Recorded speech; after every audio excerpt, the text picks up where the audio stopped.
Welcome to my preview of the Lockheed Martin Armed Forces Bowl featuring 6-6 Missouri versus 8-4 Army. It's going to be Wednesday, December 22nd at 8 p.m. on ESPN. Army is favored in this matchup by 4 points and given a 50.9% chance of winning according to ESPN. So could go either way. A Power 5 team, an SEC team in Missouri here, facing up against an independent team in Army, but an Army team that has come this close to knocking off a couple Power 5 teams. We'll talk about that a little bit later on in the video. But this is a very, very close and interesting matchup, and I'm excited to see this. I'm glad that Army is facing up against an SEC team. It's a well-deserved bowl game at the end of the year after a tough loss in their rivalry game to Navy. So series history, these teams have actually met up in the past. They've played 4 times. Missouri owns the series 3-1. The first time these teams ever played was in 1968. Missouri won 3-7, low-scoring affair.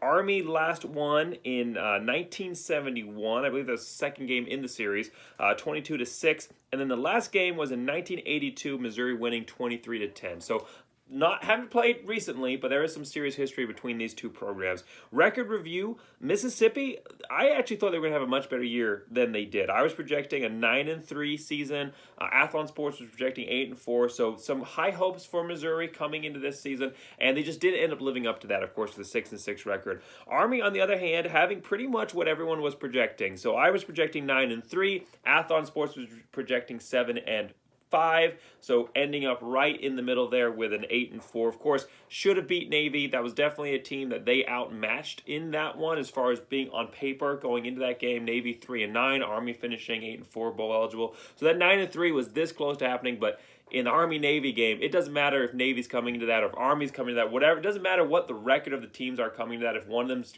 is undefeated and the other one hasn't won a game, you cannot put anything up for certain in that one. It's always going to come down to a battle. Navy ended up getting it, and as I'm obviously a Boise State fan here, but I'm also an Air Force fan. So as also an Air Force fan, I was excited because that gave Air Force a chunk of the Commanders and Chiefs trophy.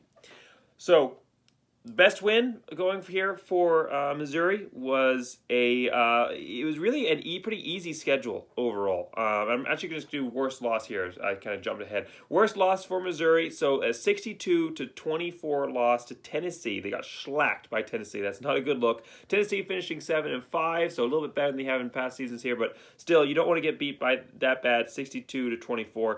Army's worst loss, definitely the Navy game. We've already mentioned it, 17-13 point loss against a Navy team that's not great, but we've already kind of talked about that. You know, it's a rivalry game. Things are going to happen. Best win for Georgia.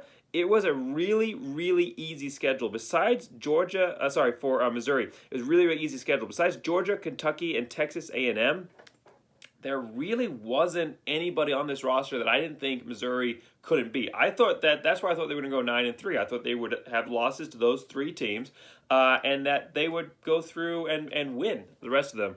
They didn't really get any good quality wins this season, though, and they really struggled down the stretch. So Missouri, playing one of the easiest schedules they've ever had, ended up with still 6-6, and that really reflects. So this Missouri team sitting here at 6-6, I think they're worse than that 6-6 record. They had some really close wins along the way. They 13-point win here against, I wrote NT, I think that's North Texas. I can pull up their actual schedule here. I think they played 13-point victory against North Texas, 9-point win against Vanderbilt, only a 9-point win against Vanderbilt, and then a 3-point win against South Carolina, and a 1-point win against a bad Florida team. So that was North Texas. They had a 13-point win against. Really, the only quality win on this schedule for Missouri was a 10-point win against Central Michigan, and that's a team out of the MAC. That's not something that you're going around necessarily being super proud of. Of course, Boise State is going to have to play Central Michigan here, but if Boise State beats them, that's not going to be something that we're going to hang our hat on. And we want to go win that bowl game, and every bowl game is going to be big. But for an SEC team, you don't want your best win to be a MAC team here in Central Michigan. So Missouri has really struggled down the stretch. Their schedule could have been their record here could have been much worse. They're actually lucky to be in a bowl game at all. And I think that they're going to be looking at an Army team who's a very good Army team. They had their best win of the season. I mean, in my opinion, at least, best win of the season was coming in here and beating Air Force in overtime. It was a very, very good Air Force team that finished the year 9-3, but they almost beat Wake Forest. Super high-scoring affair, and they were in the game against Wisconsin. I thought that they were going to beat Wisconsin Wisconsin as well. So this is an Army team that I think is better than their 8-4 record, coming in against a Missouri team that is lucky to be in bowl season. I think that really they're worse than that 6-6 record, and I think that ESPN is maybe projecting a little bit of a bias, a Power 5 bias, in making this as close as it is. So top players for Missouri, it's going to be their running back, I don't know how to say his name, Badie, but Badie, I think. Anyhow, he's rushed for 1,604 yards and 14 touchdowns. That's good for third in the nation in rushing. So this kid is incredible. He is the heart and soul of this offense. The entire offense flows through him. For Army, they have a bunch of good players. I mean, they do. They have a bunch of good players across the board. There's a reason that they're 8-4. Their defense has been pretty good this year. They've got a great quarterback here in Christian Anderson. Assuming he's healthy and good to go, I think he is. Should be fine, good to go in this one. And they have some great players across the board. But for me, the top player is going to be actually a wide receiver, which is interesting. You don't usually see that out of Army, having them their best player be a wide receiver. But he really is. I think he's a 6'4" wide receiver. Isaiah Alston, 419 yards receiving and 3 touchdowns against an Army team that's traditionally a very, very run-heavy team. That goes again for this season. But he has made some incredible catches. This guy is electric. He's explosive. He's a big target, and he had one of the most amazing, one-handed type catches that I've ever seen against Wake Forest. So he is definitely a target and a threat, and Missouri's going to be coming in here preparing for a ground game, which they should, but they cannot forget about the air attack. That is something that can go across them and over their heads. So for keys to the game here for Missouri, in addition to being aware of that running threat, but also being aware of the passing threat, the biggest key for me is going to be get Army behind the chains. So with Army, the way if you can get their offense, to some false starts, not necessarily getting into the momentum and the rhythm that they want to.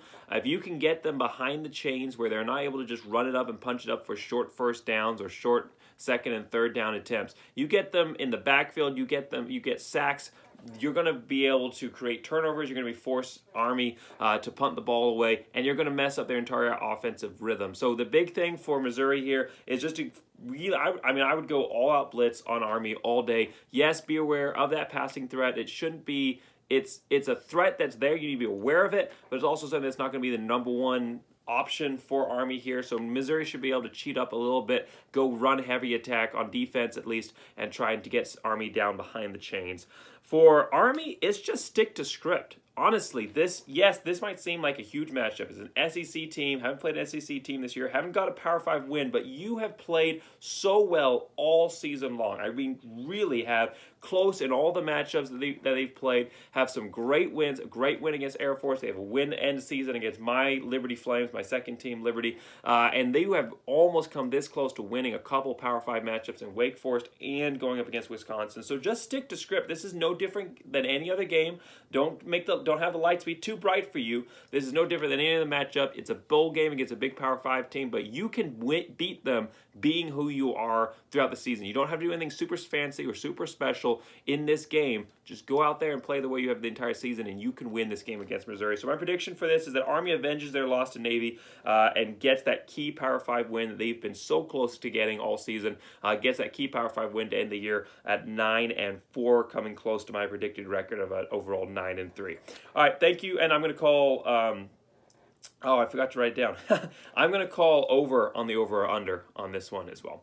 All right, thank you so much for watching this video. I'm going through every single bowl game, previewing every bowl game, 5 to 10 minute reviews. So make sure you like and subscribe and don't miss out on any of those. Thanks for watching this video. As always, go Big Blue.